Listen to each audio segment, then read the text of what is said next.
Apple or Amazon? Gold or silver? Should you jump on the latest tech stock? Or stick with a classic blue chip? Or maybe you should just forget all of it, max out your credit cards and buy a house.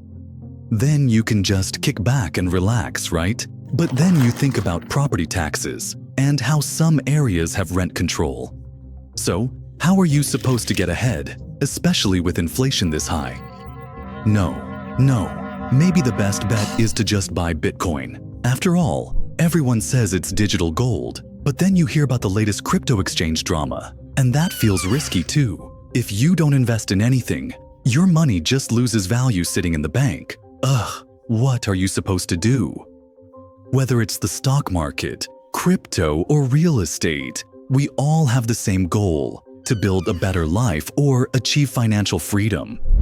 Some people take on way too much risk and get wiped out. Others are overly cautious, but they end up losing too, without even realizing it. Jumping into anything without a plan can hurt your quality of life instead of helping it. That's why you've got to be smart and strategic when you invest. It's the best way to protect your hard-earned money. In this video, I'm breaking down what I believe are the top 10 most important investment lessons in history. I've spent a lot of time putting this together for you, going back through dozens of finance books I've read over the years. You might already know some of these, but trust me, even if you do, a refresher is always a good idea to keep you sharp. It's like I always say, we're all human. We forget things, and we all need reminders. And while I'll be using a lot of examples from the stock market, you can apply these same strategies to pretty much any investment you make. There's always a cycle. You've probably heard the famous quote from Baron Rothschild, "The time to buy is when there's blood in the streets." To put it a little more gently, here's how Warren Buffett says it: "I will tell you how to become rich. Keep your doors closed. Be fearful when others are greedy, and be greedy when others are fearful." The market is always serving up opportunities. The problem is, very few people have the guts to actually take them. This principle sounds simple on the surface, but when these cycles are actually happening, most investors freeze up. Of course, that's not going to be you. After all, you're here on the PENMAN channel. I even have a whole other video on how to be a contrarian investor. I'll link that video in the card up above and down in the description box. I definitely recommend you watch that one after this. If you want to build a solid investment strategy, you have to accept that cycles are a fact of life. The news headlines are designed to play on your emotions. Don't let them. The most successful investors have the mental toughness to control their emotions. Just look at what's happened around the world in the last 20 years alone. We've seen some crazy events, and yet the fundamentals rarely change. The markets always find a way to bounce back, usually even stronger than before. Think about the pandemic. Remember all the talk about how capitalism was ending or how the markets would never recover? The most popular argument was always, "This time is different." But here's the secret: it's almost never different. It's just that you can't think clearly when you're surrounded by all that panic. Markets have good times and bad times. It's a natural process. Some cycles are short, maybe 3 to 5 years. Others are longer, like major global shifts that can last 10 or 20 years. Lately, though, it feels like these cycles are getting shorter and more frequent. Now, what causes these cycles is always up for debate, but one thing's for sure: they always reverse. The cycle just keeps going. So, when you hear all the talk about the new normal, a paradigm shift, or "this time it's different," just remember that's all just noise. It doesn't change the fundamental nature of the cycle. The only thing that truly matters is the cycle itself. Stock markets usually move before the economy does. In other words, the market is always trying to price in the future. That's why, if you wait for good news about the economy, you've probably already missed the boat on stocks. So never forget the famous words of Warren Buffett: "Market fluctuations are your friend, not your enemy." The crowd goes to extremes and gets it wrong. Market cycles usually start at reasonable levels, but then fear takes over, and things can go completely off the rails. And investors, we tend to just make things worse. This is directly tied to investor psychology. This is all driven by a bunch of behavioral biases. Basically, the weird ways our brains are wired that lead to these huge overreactions. You know, we often convince ourselves that the way things are now is how they'll always be. And we constantly look for evidence to support that belief. It's easy to tolerate gains, but when it comes to losses, well, that's a whole different story. Think about it. When your neighbors or friends make a move and the media starts hyping it up as the next big thing, our brains are wired to just accept it. Following the herd feels safe, but that safety in numbers idea, it almost always ends in tears. This kind of herd mentality is what gets investors in trouble, driven by either extreme fear or just plain greed. Just think back to the pandemic. It felt like everyone was lining up to sell stocks, and the New York Stock Exchange was hitting circuit breakers almost every day. Not long after, people started to ask themselves, maybe we overdid it. And then the crowd rushed in, this time to buy up everything in sight. Here's the key takeaway. The best investment opportunities pop up when the crowd is at its most pessimistic. And the biggest risks show up when the crowd is euphoric. Now, don't get me wrong. I'm not saying you should just blindly go against the majority. Contrarian strategies don't always work on their own, but most of the time, after you've done your homework and proper analysis, trying to predict the market's short-term moves doesn't really matter. Buying opportunities arise when prices are low. That's when the odds are in your favor. What you pay for an investment really matters. There's an old saying in investing, you make your money when you buy, not when you sell. The cheaper you buy an asset, the higher your potential return. Yesterday's winners are often tomorrow's losers because they become overvalued and overhyped. On the flip side, today's losers, the unloved stocks that nobody was paying attention to, are often the ones that become tomorrow's biggest winners. Many investors only start buying a stock after it has been on a long upward trend. That rising price makes them feel safe, but it's a false sense of security. But as soon as that confidence shatters, a wave of panic selling hits, and the stock price plummets. That's why it's wise to avoid following the herd. No doubt, finding bargains is critical. The price you enter at really matters. But there's another point to keep in mind.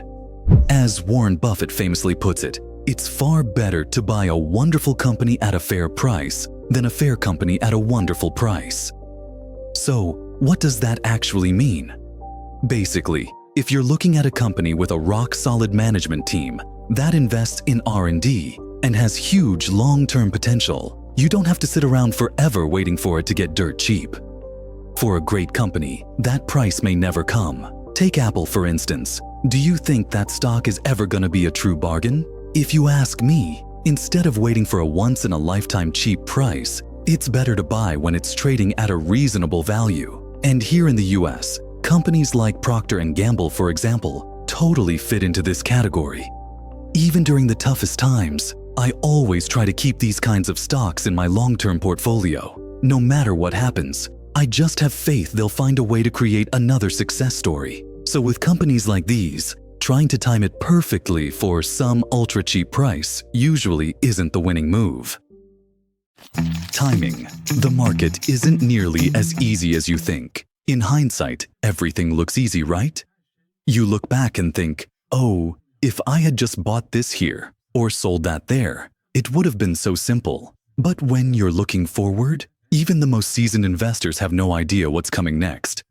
I mean, let's be real. Unless you buy into some conspiracy theory about a few powerful families running the world, not even Warren Buffett knows for sure where stocks like Apple, Bank of America, or Coca-Cola are headed. And speaking of Buffett, we can learn a lot from his portfolio. The most striking thing you'll notice is the lack of diversification. His position in Apple makes up nearly 40% of the entire portfolio. On top of that, Berkshire is heavily weighted in only 4 of the 11 economic sectors: tech, energy, finance, and consumer staples. Buffett is a guy who reads constantly and uses that data to make informed, long-term bets.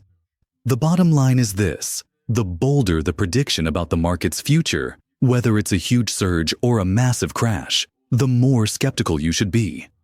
It reminds me of that great quote from economist J.K. Galbraith. There are two kinds of forecasters, those who don't know, and those who don't know they don't know. So, you want a bold prediction? I'll give you one. Sometime in the future, the stock market is going to have a major crash. There, I said it. But the real question is, when? If that crash happens 10 years from now, are you really going to sit on the sidelines and wait? Chances are, you'll lose out on potential gains long before that crash ever happens. By that point, the ship has sailed, or your prediction turns out to be wrong from the start. Either way, you waited for nothing. People who try to time the market fall for the exact same psychological biases as everyone else. They get caught up in thoughts like, there's too much debt, or housing prices are in a bubble, they have to fall, or the Eurozone is about to collapse. Maybe one day they'll be proven right, but in the meantime, investors who think this way just end up losing money. The more the news cycle spins and the louder these predictions get, the more noise floods the market. The most important thing you can do is learn to tune out that noise and focus on what's rational. The market has no memory. Investment markets repeat the same mistakes over and over, lurching from one extreme to the other.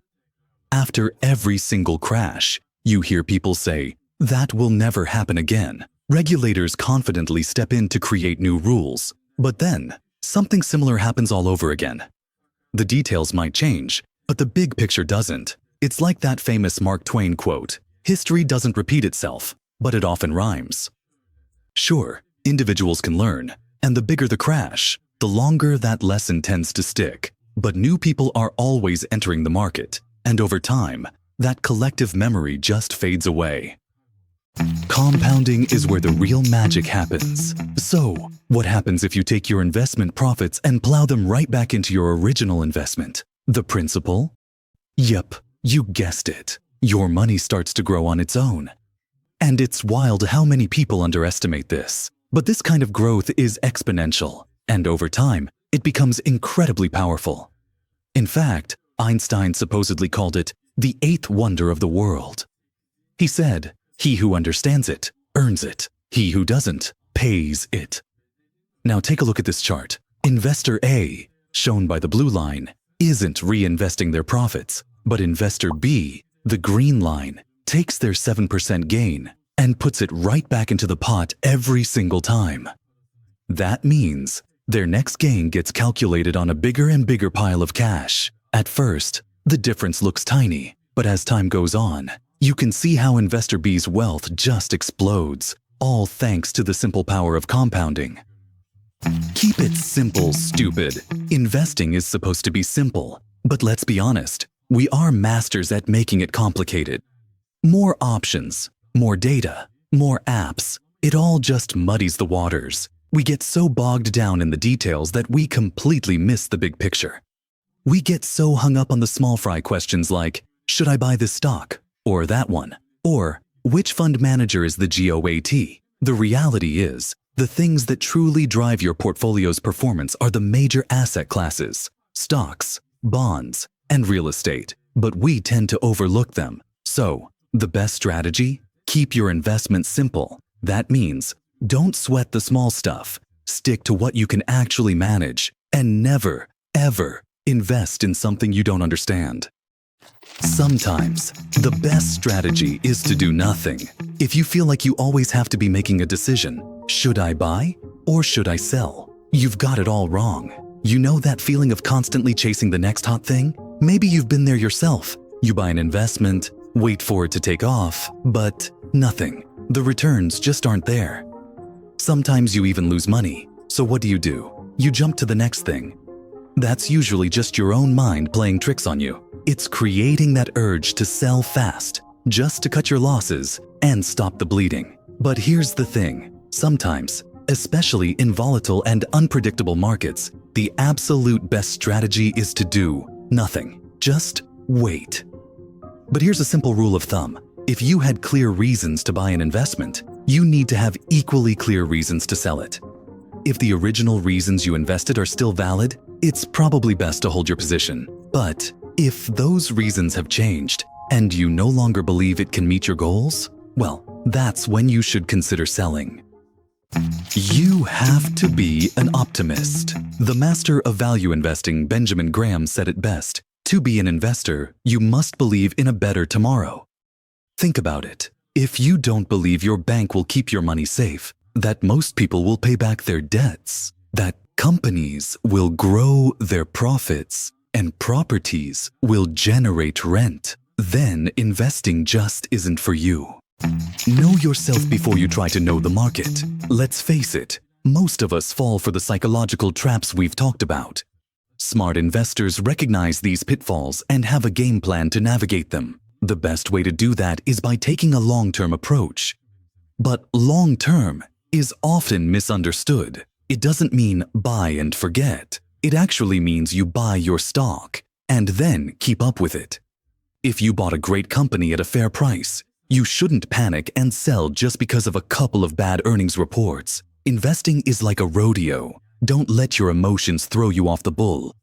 Easier said than done, I know. An investor has to be crystal clear about their strategy.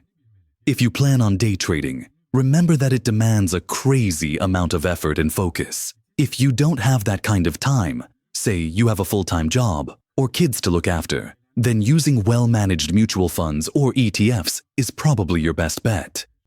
Knowing yourself also means knowing exactly how you'd react if your portfolio suddenly dropped 20%. Would you panic or would you stick to your plan? So, let's do a quick recap to make it all crystal clear.